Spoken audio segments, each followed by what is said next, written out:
Bonjour à tous et bienvenue pour ce nouveau numéro de votre magazine La Transparence qui aujourd'hui reçoit comme invité Monsieur Prince Bagoula. Prince Bagoula, bonjour. Bonjour Madame Judith. Vous êtes chargé des mobilisations du mouvement citoyen Génération en Rupture. Pourquoi Génération en Rupture? Vous rompez avec quoi? Nous rompons avec les vices. Avec les vices. Merci beaucoup. Le sujet du jour, aujourd'hui, nous allons parler de la Journée internationale de la jeunesse. Vous êtes sans ignorer que le monde entier a célébré le 12 août 2021 la Journée internationale de la jeunesse. Cette année, cette journée était autour du thème « Transformer les systèmes alimentaires ». Les innovations des jeunes pour la santé humaine et celle de notre planète. Nous allons dire que la Journée internationale de la jeunesse a été adoptée par les Nations Unies en 1999 avec pour objectif d'attirer l'attention de la communauté internationale sur les problèmes de la jeunesse et célébrer les potentiels des jeunes en tant que partenaires dans la société. Prince Bagoula, est-ce que la jeunesse congolaise est un partenaire dans la société? Bon, cette question paraît déjà très pertinente, mais aujourd'hui, je vais être plus pratique avec la réalité aussi politique parce qu'on nous a présenté un gouvernement des warriors. Oui, avec des jeunes? Oui, mais aujourd'hui, on se demande est-ce que réellement ils sont jeunes ou bien ils sont vieux? Moi, j'aimerais plus attirer l'attention sur l'état d'esprit de la jeunesse et non pas sur le plan de l'âge, en fait. Parce que donc, la jeunesse, c'est un état d'esprit? Oui, c'est comme ça comme nous considérons la jeunesse. Pourquoi? Parce qu'on peut beau être jeune avec tout ce qu'on a comme faculté physique, la vivacité, mais sur le plan action, on est fainéant. Donc, je pense qu'on devrait normalement même redéfinir la jeunesse. Moi, je dis que la jeunesse n'a rien à voir avec la tranche d'âge, mais plutôt un état d'esprit. Quant à notre société, aujourd'hui, la jeunesse, je veux dire, elle n'a pas de place. La vraie jeunesse, au fait. Parce que le problème, ce n'est pas seulement l'âge. Il y a aussi la capacité intellectuelle. Que représente cette jeunesse-là? Est-ce que cette jeunesse-là est instruite? Est-ce qu'on peut compter encore sur cette jeunesse-là? C'est là où se trouve le problème. Donc, je pense que notre jeunesse, aujourd'hui, la vraie jeunesse, si je peux la dire, elle ne s'exprime pas. Elle s'exprime plus. Comment ça, elle ne s'exprime pas? Vous avez un mouvement citoyen? Bien sûr, nous nous exprimons plus sur la rue. C'est ça le problème. Et qui nous entend sur la rue? C'est ça aussi le problème. Donc, sur ce point-là, je peux dire, au cours de l'émission, je vais te prouver combien la jeunesse ne participe pas vraiment dans la gestion de notre pays. La vraie jeunesse, j'insiste là-dessus. Ok, on dit les innovations des jeunes pour la santé humaine et celle de notre planète. Quels sont les défis de la jeunesse congolaise par rapport à ces innovations? Est-ce que la jeunesse a la possibilité d'innover? La jeunesse congolaise a la possibilité d'apporter des innovations dans notre société? Déjà là, il y a un sérieux problème. Avant l'émission, on a eu une discussion avec vous sur le budget de la nation. Lorsqu'on avait pris la rubrique de l'éducation et de la recherche scientifique. Pourquoi? Parce que l'innovation part d'abord d'une instruction. Ça part d'abord de l'éducation. Pourquoi? Parce qu'il ne faudrait pas que les gens confondent l'innovation à l'invention. Parce que je peux inventer, par exemple, maintenant un appareil, mais aussi longtemps que je ne mets pas au profit de la société, ce n'est pas une innovation. Donc, dans l'innovation, on voit cet aspect-là économique, au fait. Alors que lorsque je prends l'aspect économique, là, je dois encore relever ce qu'on appelle l'entrepreneuriat. C'est ça. Donc, avec l'entrepreneuriat, on voit qu'il y a beaucoup de mécanismes, notamment l'accompagnement aussi de cette jeunesse-là. Est-ce que notre jeunesse est accompagnée? C'est ça les sérieux. Le chef de l'État, à l'occasion de la Journée internationale de la jeunesse, il a promis de mettre en place le fonds spécial pour soutenir l'entrepreneuriat de la jeunesse. Ça, c'est une promesse. Et je ne suis pas Jésus pour dire que ça va marcher ou pas. Mais du moins ici, je dis que la jeunesse a un sérieux problème d'accompagnement. Je prends l'exemple. C'est difficile d'investir sans avoir l'accompagnement d'une banque. Alors que nous savons bien qu'en tant que jeunes, nous n'avons pas d'abord des gages, des garanties. Parce que pour avoir un crédit, vous pouvez beau avoir un projet bancable, mais la banque ne va pas vous octroyer de Mais crédit. la RDC en soi n'a pas des banques. C'est ça aussi le problème. Un autre problème. Donc, et du coup, je me dis que la jeunesse aujourd'hui, bien que intelligente, si on peut le dire, n'est pas accompagnée. Et ça, ce n'est pas un problème de la jeunesse. Alors, vous parlez des manques d'accompagnement de la jeunesse et un peu plus loin, vous avez dit que la jeunesse s'exprime dans la rue. Vous êtes longtemps exprimé dans la rue. Est-ce que ne pensez-vous pas qu'il faut peut-être changer des stratégies? On y songe, mais la stratégie maintenant qu'on s'était dit on doit mettre en place, par exemple avec nous, la génération rupture, nous nous sommes dit, entre jeunes, on va voir comment mettre d'autres stratégies pour essayer de nous accompagner, si je peux le dire, entre nous. Par exemple, on a pensé à une coopérative qui ne sera pas comme une institution microfinancière, mais une coopérative où les gens vont se retrouver entre jeunes. On peut partager les peu que nous avons et puis après voir si on peut accompagner le projet de X ou Y afin que nous puissions atteindre nos objectifs. Oui, atteindre vos objectifs, mais cela va toujours demander un accompagnement des autorités étatiques. On ne refuse pas. Vous venez de le dire que le président de la République a promis. Oui, ça c'est une promesse. Mais nous, en tant que jeunes, il faut être réalistes. On a beau, par exemple, critiquer le mouvement tontinier. On nous a dit que non, ça perturbait les systèmes bancaires, patati. On ne refuse pas. Mais qui profite aujourd'hui de ces systèmes bancaires-là? Qui en profite? Combien avons-nous comme des startups au Congo? Nous n'en avons presque pas. Aujourd'hui, la jeunesse a beaucoup de talent. Il y a un monsieur à Kinshasa qui fabrique les chaussures en cuir. Mais pourquoi ne pas l'accompagner, par exemple? On a un incubateur à Kinshasa, au ministère de l'économie. Il y a un incubateur. Mais qui en profite? Ils ont pris des jeunes en formation, après on va leur octroyer un crédit, après ils vont ouvrir leur propre atelier, leurs entreprises, mais ça va faire aujourd'hui une année qu'ils sont là-bas. Donc, raison pour laquelle je reviens pour dire que les intentions sont bonnes, mais sur le plan pratique, il n'y a rien.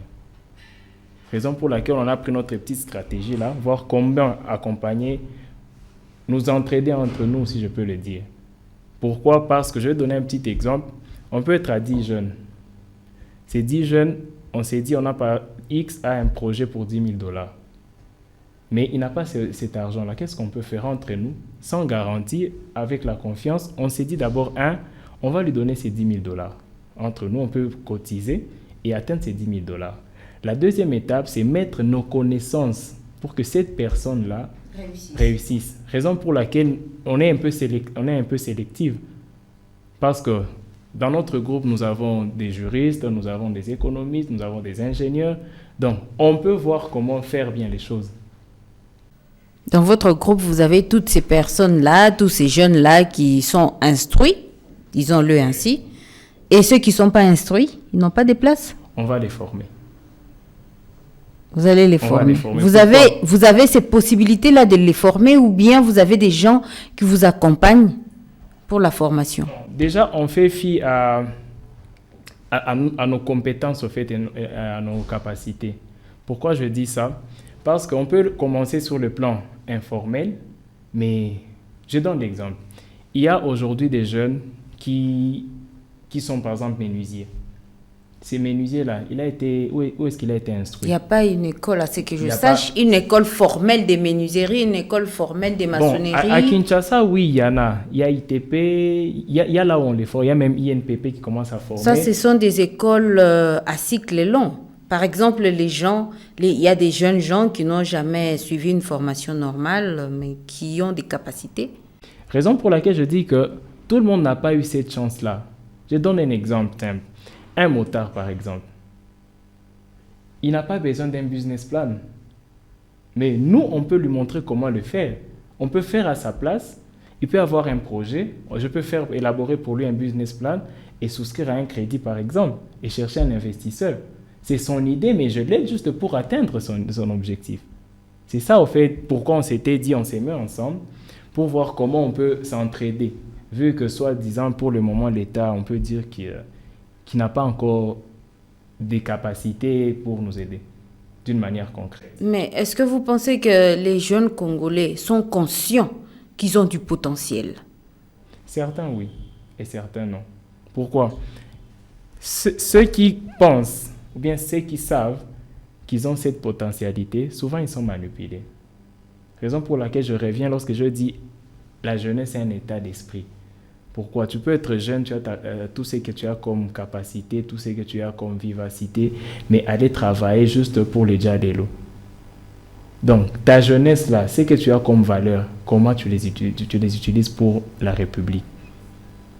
C'est ça le problème. Nous, on ne veut pas aller derrière les hommes politiques, on ne veut pas faire, si je peux dire, campagne de X ou Y, mais du moins, il y a moyen d'avancer sans compter d'abord sur l'État congolais et sans compter sur les hommes politiques. Donc, on essaie d'être purement réaliste. Parce qu'on peut élaborer des projets aujourd'hui, soumettre à tel ministère, patati patata, mais si on n'a pas d'appui, ce projet-là ne va jamais passer. Parce qu'au ministère de Plan, il y a tout ça. Il y a des rubriques réservées pour les jeunes, mais on ne connaît pas ce qui se passe. Donc, pour être pratique, mettons-nous d'abord ensemble, nous jeunes, regardons comment nous pouvons faire de nous-mêmes avant que l'État puisse nous accompagner. Et nous sommes sûrs que c'est possible. Vous êtes sûr que c'est possible, mais en ce moment-là, vous n'êtes que focalisé à Kinshasa. Est-ce que vous avez les moyens de vous étendre sur toutes les provinces de la République démocratique du Congo avec votre façon de faire? Bon, déjà, il y a beaucoup d'efforts qu'on est en train d'aménager. Ce qui est sûr, nous tournons maintenant à fonds propres. Présentement, je suis à Bukavu. La fois passée, j'étais à Goma. Il y a un de nos collègues qui était à Lubumbashi. Il y a un autre qui était au Congo central. Donc, on essaie d'avancer avec nos petits moyens et voir si on peut atteindre toute la République. Et dans quel domaine précisément vous œuvrez? Nous sommes plus dans l'éveil de la conscience. Pourquoi? Parce qu'on s'est dit, tout part de la conscience. Raison pour laquelle j'ai dit que c'était un état d'esprit. Qu'est-ce que moi je veux faire pour ma nation? C'est ça la première question. Quel sera mon comportement devant ma nation? Je sais qu'il y a des problèmes, oui, mais qu'est-ce que moi je peux faire? Parce que vous savez, aujourd'hui, la jeunesse fait face au chômage. Et c'est par ce chômage-là que passent les politiciens. Ils savent que la jeunesse n'a pas d'argent. Donc je peux les manipuler facilement. Mais si ces politiciens-là nous trouvent déjà bien assis, par exemple, tu avais ton petit projet, un motard avait un projet, on a tout fait dans notre groupe pour qu'il paye une moto, par exemple. On lui montre comment gérer son argent, comment il peut faire pour que demain, il puisse avoir une autre moto.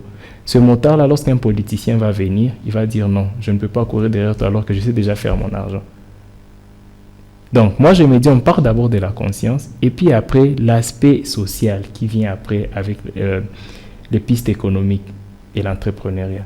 Et comment ces jeunes-là vous reçoivent? C'est difficile. C'est difficile pour certaines. Parce que c'est toute une idéologie, au fait. Il y a ceux qui... C'est difficile qu'ils comprennent d'abord lorsqu'on lui parle déjà de l'entrepreneuriat, comment tu vas vivre. Mais au moins, lorsqu'on commence par le changement de mentalité, il y a souvent des barrières. Pourquoi on nous dit quoi? Tu n'es pas la première personne à me dire ça. Donc, les gens avant m'ont parlé du même discours. Changer de mentalité, arrêter les vices, arrêter les vols. Mais lorsqu'on vient avec le deuxième aspect, qui est l'aspect qui est social, quand même là, on est accepté. Là, vous attirez. Oui. Et c'est là on a compris que non, c'est un problème aussi de la pauvreté, au fait. La pauvreté d'esprit, alors, en ce moment-là? À tout niveau.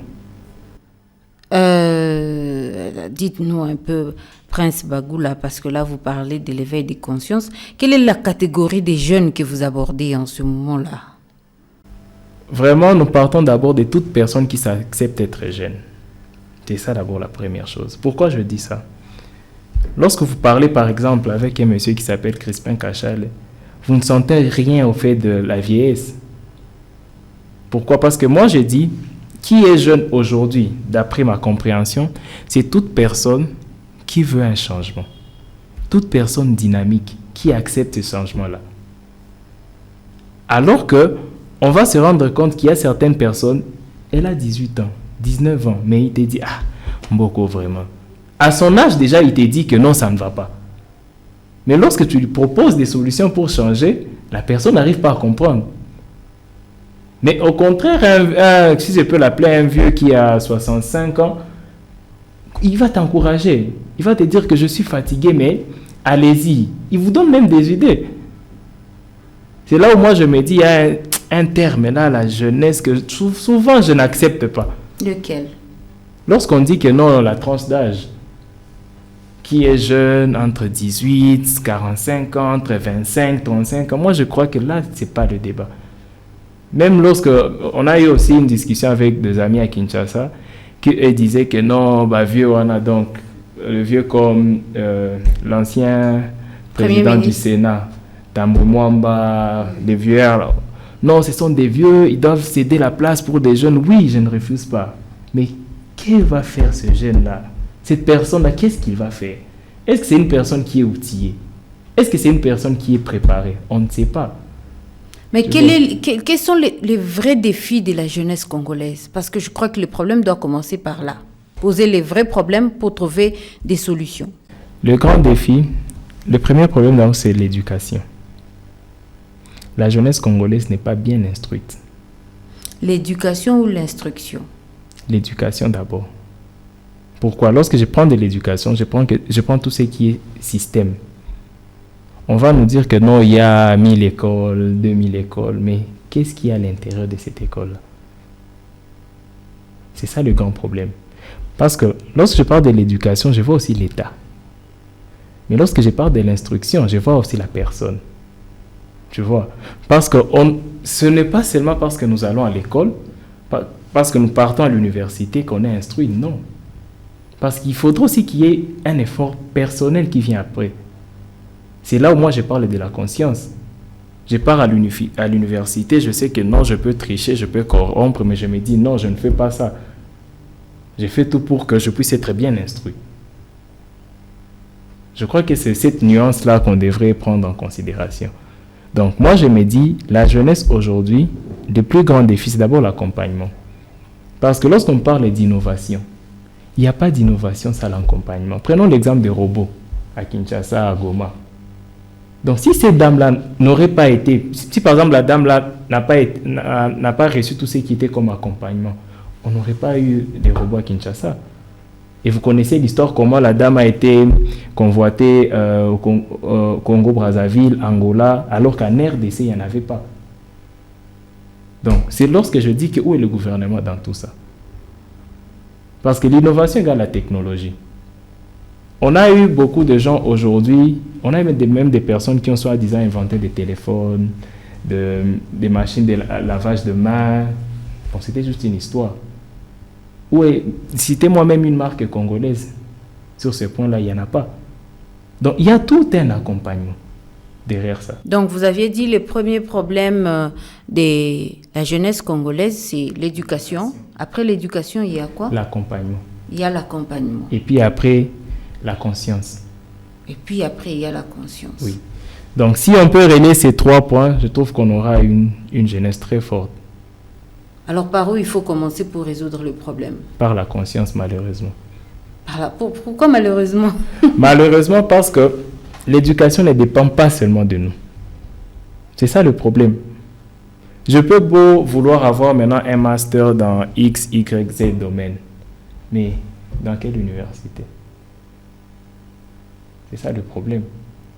Mais la conscience, quand même, je peux partir de certaines personnes qui m'ont inspiré et après vouloir mener une action.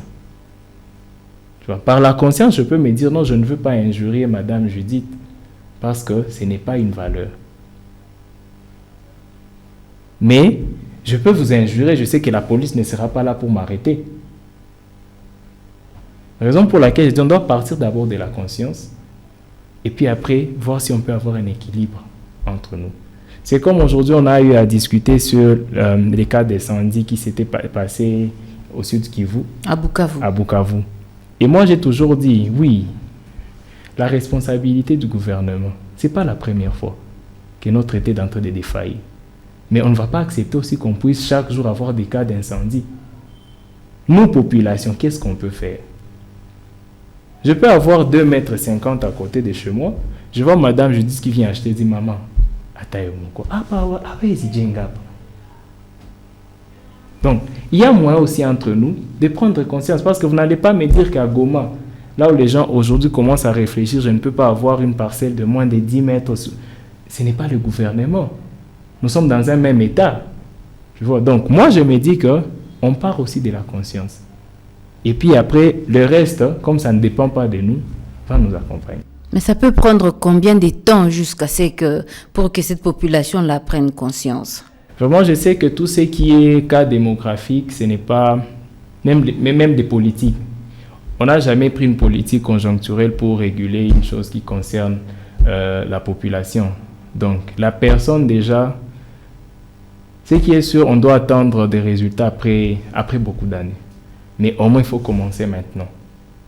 Au moins, il faut commencer maintenant. Il faut commencer. Et la génération en rupture l'a déjà commencé. Ici, à Bukavu, par exemple, vous avez déjà acquis combien de jeunes à votre cause? Déjà, à Bukavu, on avait commencé. Malheureusement, on a été buté à certains problèmes. Mais on continue à réfléchir et voir comment résoudre ces problèmes et avancer. Parce que vu que la grande partie est à Kinshasa, on a commencé par l'installation. Vous savez, souvent lorsque les jeunes essaient c'est parmi même les défis, on essaie de s'organiser seul. Il y a certains blocages, mais on avance quand même. Lesquels? Notamment avec le soutien de votre radio. Donc, je pense qu'on va y arriver. Vous allez y arriver. Et vous n'avez, jusque-là, vous n'avez encore associé aucune autorité compétente. Vous n'avez même pas essayé. Vous êtes déçu. Qu'est-ce qu'il y a? Le problème reste sur les discours. Parce que lorsque vous présentez votre projet, votre vision, il y a de ceux qui vous disent que non, on va vous accompagner maintenant. Mais il y a aussi d'autres conditions que je ne peux pas déballer ici. Mais après, on s'est dit, bon, on a fait un choix et on avance avec, quels que soient les défis, on avance. Prince Bagula, jeune Congolais, aujourd'hui à Bukavu, avec tous les défis et le potentiel des jeunes de Bukavu principalement, une ville que vous connaissez. Si on vous demande d'adresser un conseil à la jeunesse de Bukavu principalement, qu'est-ce que vous allez dire? À mes amis jeunes de Bukavu, ce que moi je peux vous dire aujourd'hui, c'est éveiller vos consciences. Ne restons pas dans, si je peux le dire, des matières vues au fait. Pourquoi? Aujourd'hui, j'ai remarqué que la jeunesse bukavienne se laisse emporter par les vents de l'ambiance, au fait. Je ne refuse pas, on peut s'amuser, mais on doit toujours garder notre bande en disant que non, notre ville a été détruite par nos parents. Je l'ai dit chaque jour. Pourquoi? Parce que on a eu la génération 70 qui est passée, la génération, je peux dire 60, et la génération 80, maintenant 90. Donc, jusqu'à quand on va dire à nos jeunes frères que vous êtes l'avenir de demain. L'avenir commence aujourd'hui, dit-on. Voilà. Donc, si je peux dire à nos jeunes bukaviens de venir joindre à notre mouvement, on va partager, on va avoir des solutions pour notre province. Comment joindre votre mouvement? On a une page Facebook, on a une page Instagram, on a une page... Intitulée comment votre page Génération Facebook? Rupture ASBEL. Ok, Génération Rupture ASBEL. Et du moins, je peux laisser mon numéro de contact. Oui, c'est 081 oui. 17 oui.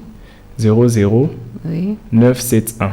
971 081 17 00 971. Nous sommes avec Prince Bagula, chargé de mobilisation du mouvement citoyen Génération en Rupture. Il a dit ici qu'ils sont en train de rompre avec les vices, surtout de la jeunesse, et que pour lui, la jeunesse est un état d'esprit, surtout par rapport au warrior, au gouvernement warrior du Premier ministre Sama Lukonde. Avec lui, nous parlons de la journée internationale de la jeunesse. Je vais un peu revenir dans le thème parce que nous avançons lentement mais sûrement vers la fin de notre magazine. Je reviens vers les thèmes de la Journée internationale de la jeunesse, transformer les systèmes alimentaires, les innovations des jeunes pour la santé humaine et celle de notre planète. Alors, qu'est-ce que la jeunesse congolaise peut faire pour contribuer justement à la transformation du système alimentaire? Parce que la République démocratique du Congo a un bon nombre de personnes qui sont sous-alimentées et c'est un pays pauvre, disons-le ainsi. C'est que je peux conseiller à nos amis jeunes comme moi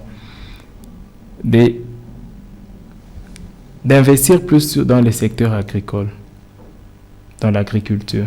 Dans une ville comme ça de Bukavu, la province du Sud Kivu, qui est riche en or, en tout ce que vous connaissez comme minerai, et vous leur demandez d'aller dans l'agriculture. Mais citez-moi un pays qui a été développé par le secteur minier.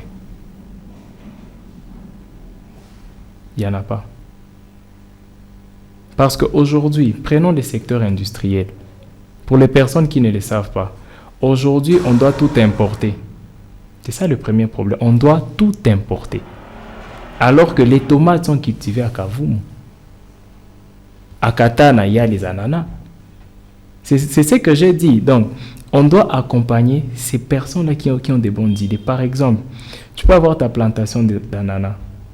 Qu'est-ce que nous, on peut te dire? On peut te dire, non, avec des ananas, on peut faire du jus.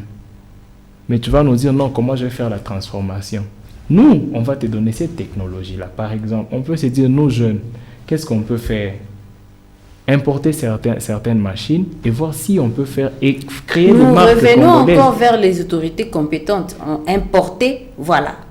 Non. Est-ce que les jeunes ont ces possibilités-là? On va déjà, quand Prince Bagoula parle de l'importation et quand il parle de tous ces cycles-là, parce que là, ça devient la création d'une PME.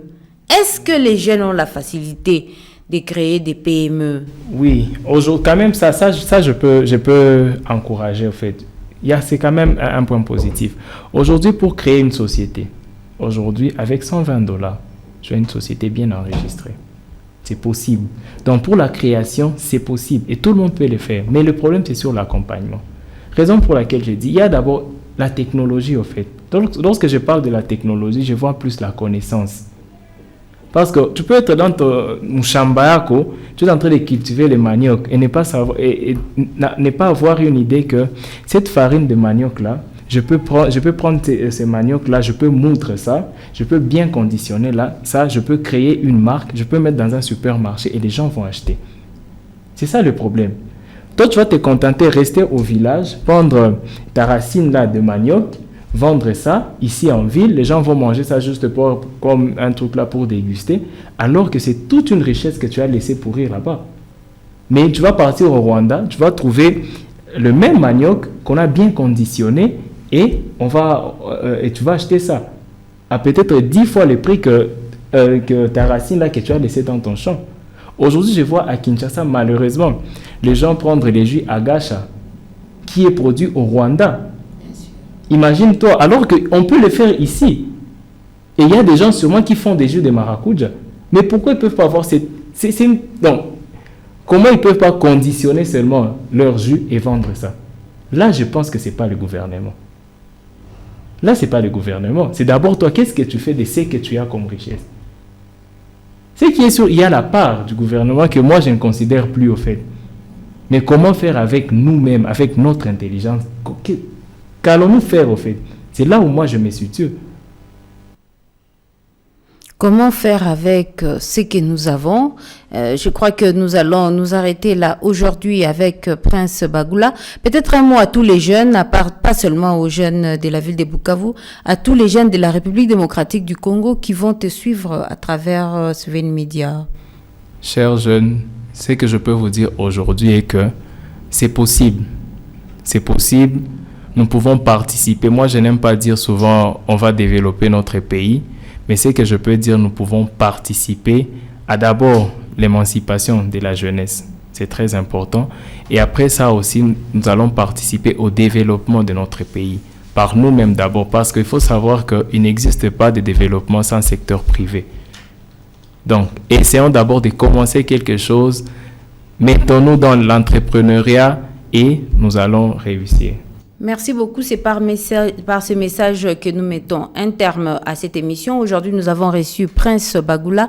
Il est chargé de mobilisation du mouvement citoyen Génération Rupture. Je vais rappeler les numéros des contacts qu'il a donnés. C'est les 081 17 00 971 et avec une page Facebook Génération Rupture. Si vous voulez joindre ces mouvements citoyens, eh bien, contactez-les à ces numéros ou bien cliquez sur leur page Facebook. Merci de nous avoir suivis sur le www.svenmediab.info et ici à Bukavu, il suffit de suivre la radio Sven sur 89.3 MHz et à très bientôt.